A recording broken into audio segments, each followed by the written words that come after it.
Coast Guard, U.S. Coast Guard, Mayday, Mayday. A storm, a promise, a creed. Mayday, Mayday, Mayday, Mayday. Okay, we're about 6 nautical miles off the Freeport jetties, and we're on fire. 4 decades of stories. Vessel taking on water, approximately 1 mile east of the spark plugs. We're going down. I repeat, we are going down. Every story has a beginning. I push that mic and I'm going, Mayday, Mayday, Mayday. This is the fishing vessel Galaxy.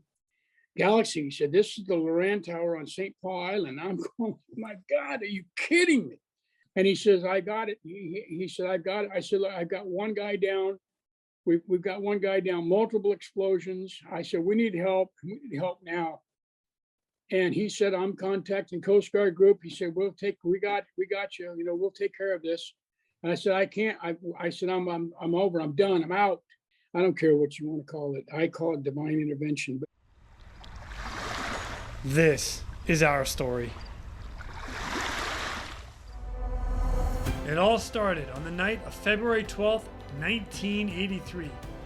The bulk carrier SS Marine Electric rolled over in the Atlantic off Virginia. 31 of 34 sailors died of hypothermia. Helicopters arrived, lowered baskets, and watched chilled, numb men fail to climb in. The tragedy became a national reckoning. In the investigation to follow, the U.S. Coast Guard made a hard promise. When survivors can't save themselves, we will put a rescue swimmer in the water. Out of that promise came a new kind of Coast Guardsman. A new creed for the aviation crews. The helicopter rescue swimmer program was born.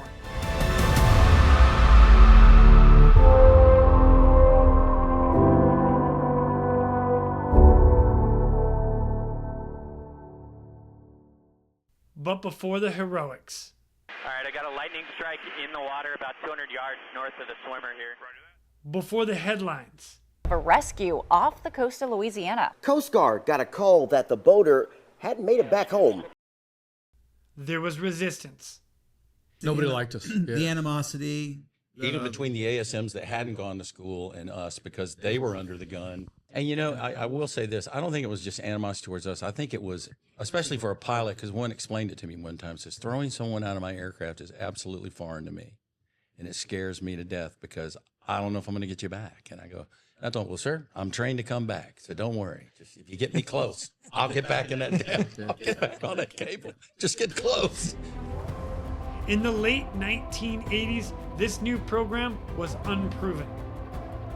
Helicopter crews weren't sure they wanted to use a rescue swimmer. Pilots questioned whether a rescue swimmer could really make a difference. A lot of people didn't believe this program would even last. Rescue swimmers are kind of like firemen up here in Alaska. He said, you really only need them when there's a fire. And we don't have many fires up here. I got a lot of phone calls, you know, from some of those people, you know. You shitting me, Master Chief? We really got to do this? When it started out, the rescue swimmer was the last resort. And then it morphed into the Swiss Army knife. I don't go anywhere without it. I got my Swiss Army knife rescue swimmer. I use him for everything. Today, we honor 40 years of the U.S. Coast Guard Rescue Swimmer Program and the thousands of lives saved since its inception. Since 1985, only about 1,125 men and women have earned the title United States Coast Guard Rescue Swimmer.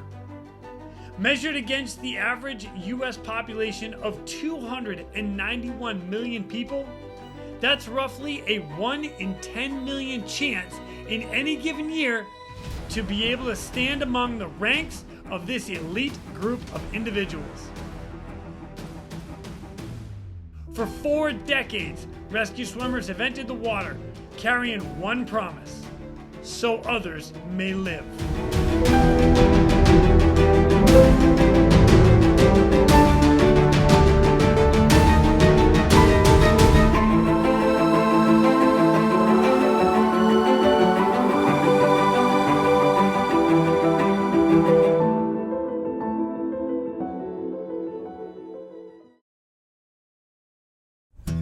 Maybe you've seen the headlines.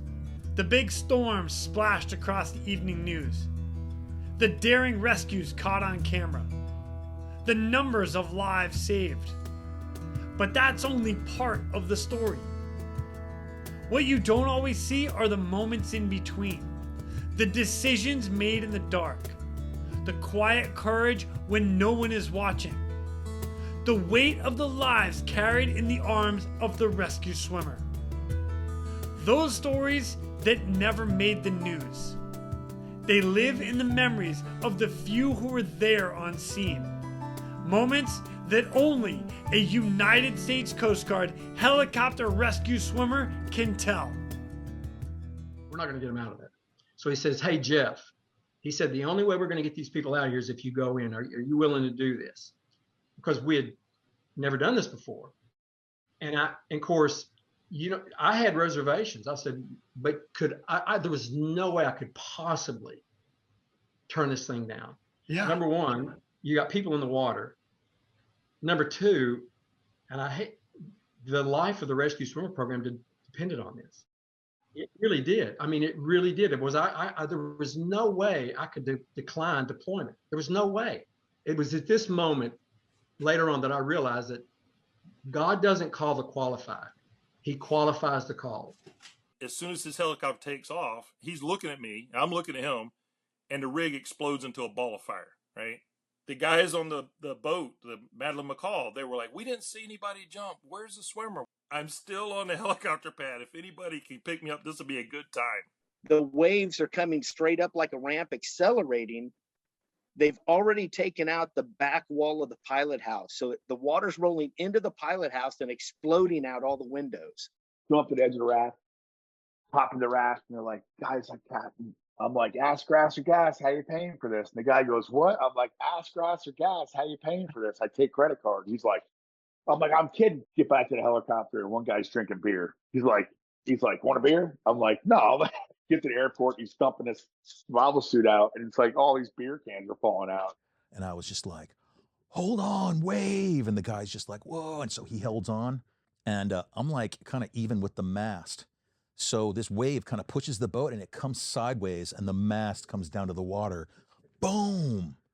Like if I was like dead in line with the mast probably would have killed me. And it had like a bell on it, or I don't know if it was like the rigging, but it was just like ping, this big metallic sound. And as quick as it came down, whew, it went back up and like over to the other side. I get up on the rocks and I start trying to get it. I hook his armpits and I'm trying to pull while the wave comes just to get him up. But every single time he would slide back down because he just could not hold on to those rocks. And I finally told him, I was like, if you don't hold on to these rocks, like we're not getting out of here. So you need to hold on. And, a couple more times and he managed to hook onto one of those rocks. And then I was able to pull him up. Into a hover past the house. We do a direct deployment, of me down to the back deck of this house. And the wind is blowing so hard as they start lowering me down, like I start blowing towards the tail rotor. And I'm like, oh my gosh, this is crazy. I'm like, start lowering me down quicker. So they lower me down, they go forward, and I make it down to the deck and I go inside and I say, the usual spiel. Hey, I'm a rescue swimmer from the Coast Guard. I'm here to help. Is anybody injured? Yada, yada, yada. And it ends up being 4 adults, 5 kids, and 2 dogs. So I'm like, oh my gosh. And everybody was fine. They were just scared. They're like, we can't get out of here. We're scared. Like the storm's coming. Help us out. And I said, Roger that. I'm so relieved when I find out the flight surgeon's coming. I remember thinking, all responsibility is going to be off me and the flight surgeon's going to take this over. And he looked at him and he looked at me and he goes, so what do you think we ought to do? That's right. That's what I was hoping you was going to tell me, The aircraft, the pilot was saying that the route out was saying 50 to 70. There's a video on YouTube. You can look at the waves and tell me how big they are. I'm trying to spot where the raft is. And I already have my mask helmet on. I'm all ready to go. So I dropped out real quick, swam over to the raft as fast as I could. I get into the raft, grabs me by the collar of my trisar and looks at me and goes, you guys are crazy. The Rescue Swimmer program, The men and women who wear the mask, fins, and snorkel, trained, fought through doubt, and proved themselves. They went from being questioned to becoming an indispensable part of the air crew. Adding a rescue swimmer was like upgrading the package. Air crews were already incredible at what they did, suddenly became even better, bringing more people home alive. Together, they were ready for everything. Medevacs, hurricanes, floods, shipwrecks, or plane crashes. It doesn't matter what the crew was facing. Land, sea, mountains, or rivers.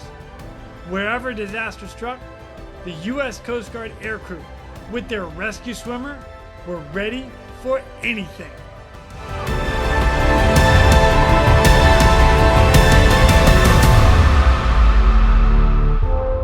The U.S. Coast Guard rescued 5 fishermen from a burning boat near Cape Cod on Friday. In another remarkable rescue we heard today from the Coast Guard. Hovering as low as 100 feet over the crash, the chopper lowered rescue swimmer Tony Puglia through clouds so thick the pilots couldn't see the ground. After 2 hours off to the horizon, a welcome sight.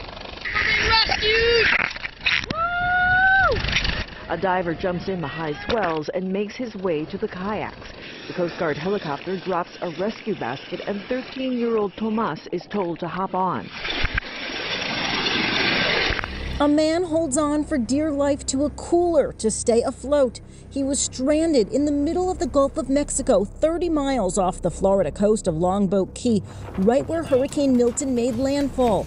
The man, who was a captain for a fishing boat, was reported missing the day before.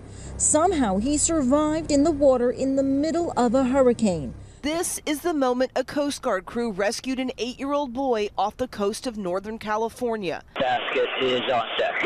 A harrowing rescue as aviation survival technician Philip Morey rappels down, retrieving the boy first in a basket. His mom and brother hoisted up right after. But there is so much more to being a rescue swimmer than what happens on a mission. It's a community that never stopped pushing forward, sharpening training, refining techniques, advancing gear. Each generation took what it was given and made it better for the next. Always pushing the edge, always raising the bar. No one could have imagined how far the U.S. Coast Guard rescue swimmer would go.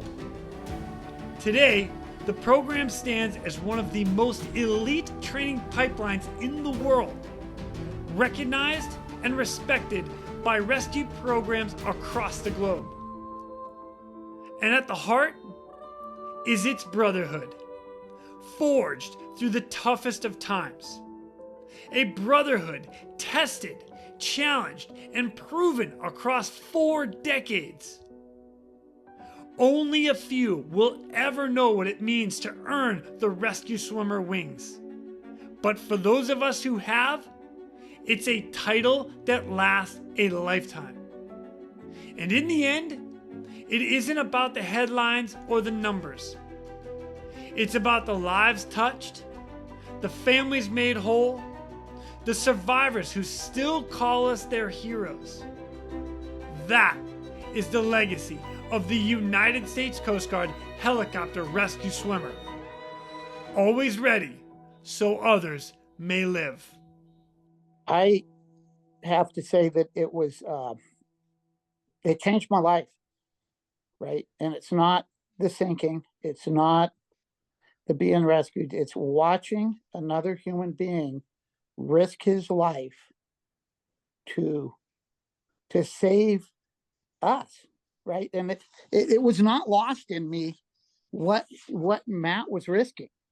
I got back to Kodiak a different man. I wanted to be more like Matt. I wanted to be somebody who is a benefit to society. Matt's my hero. I mean that. Absolutely mean that. He changed my life. The Rescue Swimmer Creed. So others may live, I shall. serve among as one of America's elite professionals, chosen in a time of need to save those who cannot save themselves.